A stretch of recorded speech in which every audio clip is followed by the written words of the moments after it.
The first day of training camp for the Chicago Bulls is in the books. And we're going to talk about what this training camp period is all for, according to the Chicago Bulls. We're also going to talk about comments from Nikola Vucevic, where he throws some words towards his doubters that I can't wait to talk about, and why the evolution of the Chicago Bulls offense isn't just about shooting more threes. We're going to get into all that and more right after this.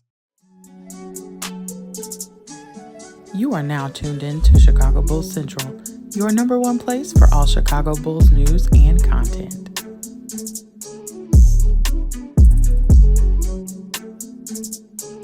What's going on, Bulls fans? Welcome to another episode of Chicago Bulls Central, your number one spot for everything Chicago Bulls related. I'm the host here, Haize, but more importantly, you guys can follow the channel at Bulls Central Pod on every social media platform we happen to be on. With that being said, let's go ahead and get into the content for today. And, this training camp period and all this lead up to the season and preseason for the Chicago Bulls. And, after Media Day, a lot of what the team in totality talked about is the evolution, the next step that this team needs to take. And that's between the core three. That's with the overall offense. That's empowering the role players, things like that.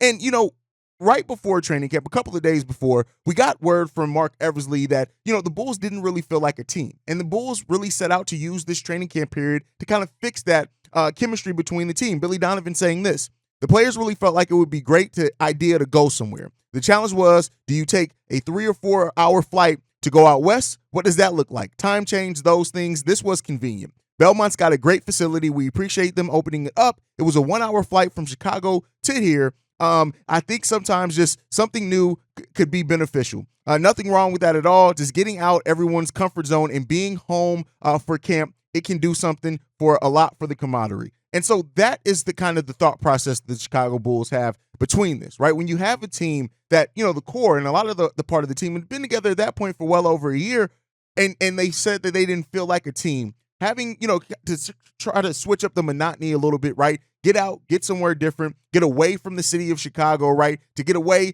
and not that Nashville is a small city at all, because it really isn't, right? But just to get out of somewhere completely different where it's just you and your teammates. Get away from the family, get away from the distraction, get away from the media in a sense, right? A lot of, the Chicago-based media followed them out there, but just to get away from the rigmarole of it all, right? And so that is what the Chicago Bulls are trying to do with this free agent period, right? And so it really comes down to how the team sets the tone, right? Can they establish an identity out there as well in training camp as much as they can in training camp? They're going to, either strengthen or, adjust that identity a little bit over the course of the season. But that's really what this, training camp period was for the Chicago Bulls. Now, we'll see if it ends up being successful and if it leads to this team just kind of seeming like it fit and the cohesion is better between the team, right? That's what you want to see from a team that kind of takes this step to get out there and do something different. Now, let's be clear, though. The evolution that we need to see from the Chicago Bulls, offense and team overall, we talked about a couple of things, right? Billy Donovan has said he wants the team to shoot more threes, to push the pace, operate more in space, right? Creating better shots for the other players on the team, right? And it really comes down to the core three players on this team, right? And while they talked about it, they gave the lip service to it. It has to come down to more than just words, right? But some of the words that we heard from this, like Zach LaVine saying, for how explosive we are all individually, it hasn't been shown as a unit. So we have to do a better job in that. It's been 3 years of that. It's time to put pen to paper and actually see some results. And so, when you have Zach LaVine, who really came in, to the media day and really seems kind of calm and poised. And he's always kind of calm, right, and kind of even kill and kind of monotone when he talks and gives interviews and things like that. But everybody, all the core three talked about the importance of playing with pace, the importance of the point guard, the importance of trusting other players, the importance of evolving and changing their games, being used to their best strengths, right? And so it can't just come down to words. That is so often over the last 2-3 years with the Chicago Bulls team, everybody has said the right things. It has to come down to what comes on the basketball court for this team. And part of that is going to go with establishing who the starting point guard is, right? I believe it's going to be Javon Carter to come out of it. A lot of Bulls fans want to see Kobe White. And there's even some of you guys as well who still thinks that Ayo Dosunmu has a chance to come out with that starting point guard role. But, right, that's one of the first things, right? Because I think in establishing that is going to change some things. But then playing for each other, how are you going to sacrifice, right? Putting up and setting up your teammates to be in better situations and to play off you, right? That's what this core three needs to do. we've seen it, right? And not to say that we've seen the ceiling of what this core three players can do, even though, somebody like, shout out to JDH, is talking about continuity and it takes more years. At the end of the day, this team had the best health and has played the most minutes of any three-man lineup, and the results just haven't been there. And so that's not to say that they can't continue to improve, but at the end of the day, it's this, right? As a team, it has to be more than just those three players, and they have to, more so than talk about accountability, they need to show it on the court with the way that they are able to really empower the other players on. And that means that the role players are going to have to step up, right? You can't take away from the importance of the role players stepping up on this team in the way that they need to, even Javon Carter talking about the reluctance, this team having a reluctance to take shots, right? This team has to step up in the key moments, and you have to have players that have the confidence to shoot. And that's one thing that, Torrey Craig and Javon Carter are going to bring, right? They're going to bring a confidence to shoot. But Kobe needs to be more efficient, right? Patrick Williams needs to step up. And, even hearing DeMar DeRozan's challenge for P. Will and, going out there and getting a tech, which is a funny as hell clip, don't get me wrong. But really, I think the spirit behind that is go out there and show some passion. Show a little bit more energy than what we've seen from Patrick Williams kind of consistently on the floor. Don't be the guy that's just content with standing out there on the perimeter, waiting for somebody to get you the ball and take a shot. And then even sometimes then you pass up the shot, right? Me and Steve talked about over on Locked on Bulls yesterday, right? When's the last time you saw Patrick Williams try to take somebody off the dribble? It's happened a few times, but you want to see it happen more consistently, right? And that's how you empower people and build your own confidence. But this core three players, they have to first put the ownership on themselves to play better. And that isn't going to necessarily come by always meaning take more shots, right? Is there going to be a time for some hero ball here and there? Yeah, especially in crunch time. When it comes down to close games, right? In the clutch, you're going to want the ball in either DeMar's hands or Zach's hands off catch and shoots, right? Vooch's hands to find the right open player, maybe even get the shot himself, right? Yes, in the crunch time, you're going to rely on those core three, but we can't be a team that continues to be hero ball based. And so, that means, yes, less isolations, more things that are actually running a offense, moving without the ball, right? These are things that we've been talking about this team and how they need to evolve in those areas for over 2 years, right? And we need to get to that point with the Chicago Bulls team where they're doing those things consistently. And we'll see if they can, right? We'll see if they can get to that point. But ultimately, right now in training camp, if Billy Donovan's worth half a salt as a head coach and you're going to try to change some things, you need to establish that. But that also starts with your core three players, the players that are getting paid the most money on this team, stepping up in a way that's meaningful, stepping up in a way that builds the confidence of the young guys. Because I tell you what, that ceiling of the Chicago Bulls isn't going to rise very much if you don't have role players that step up and kind of thrive in their roles a little bit more than what we've seen some, right? And then so one of the other things has been, a heavy emphasis, at least in communication, in taking more three-pointers, right? And, I love that Billy Donovan even talked about it's not about taking threes just to take them, right? It's about creating more opportunities and space where it makes sense, right? Getting out in transition to where catching that three on the break makes sense, right? Playing with a faster pace to where you can catch mismatches. And then Zach LaVine off catch and shoots, Kobe off catch and shoots, things like that, right? You have to get to the point to where, yes, you want to take more threes, and that's fine. That puts you more in a modern area of basketball. But outside of that, the overall offensive philosophy has to be changed for the Chicago Bulls team, right? And that when the games has slowed down for the Chicago Bulls, we have seen it, right? We've seen them kind of default to the simplistic basketball that then it leads teams with better energy, right? More ferocity to really come in and take advantage of the Chicago Bulls. And so, we're gonna see, right? We're gonna see. There are gonna be opportunities for DeMar to thrive in what he does well, and that is being ball dominant. We need more opportunities for Nikola Vucevic to thrive, and that is being more of a facilitator at times and to have things go through him with his basketball IQ, right? But you have to get out in transition, and one of those things to get there is you have to play defense more consistently, right? Yes, you want to play faster when you're in transition, right? But in the half court, you need to attack the paint. And so one of the ways to do that is going to be going through Nikola Vucevic a little bit more, right? And then allowing him, when you do go down low a little bit more, when you play in the post, what that's going to do, that's going to make defenses kind of pack it in. And then at that point, it opens up the perimeter for you. So you have to be intelligent in how you go about getting those 3-point shots if you want to add it. Like, it's easy on paper to say, hey, we added Javon, we added Torrey Craig, boom, we're going to have 3-point shooting.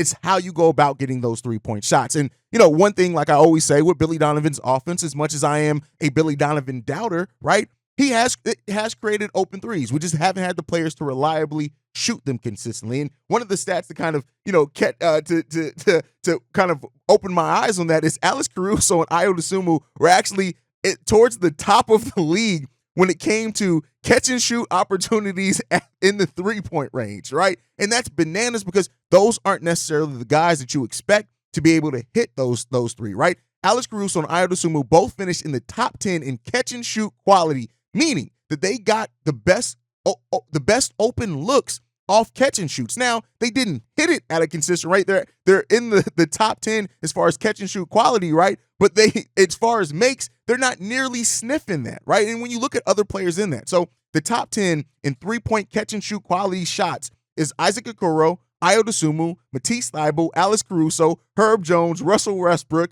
Conchar, I don't know who that is, Reggie Bullock, Trey Mann, and Davion Mitchell, right? There's something different about the rest of the names on that than Ayo Dosunmu and Alex Caruso, right? But it just shows that this offense can create catch and shoot opportunities. And we need to use those catch and shoot opportunities more for the players that are suited with that skill set. That is Zach LaVine. That is Kobe White, right? That can be Javon Carter to a certain degree as well, right? You want to open that part up for their game and to see what they can get you. And so, that's just kind of how the evolution of the Chicago Bulls offense kind of looks to me. One of the biggest parts, as well as the Chicago Bulls, the evolution of that offense is using Nikola Vucevic to a way that's better suited for his skills. And it's so funny that Nikola Vucevic had quite, honestly, a hell of a quote when it came down to it recently in his doubters, right? Saying the fact that, he feels like a lot of the people who critique him and talk about his game negatively just don't understand basketball. Is that quote?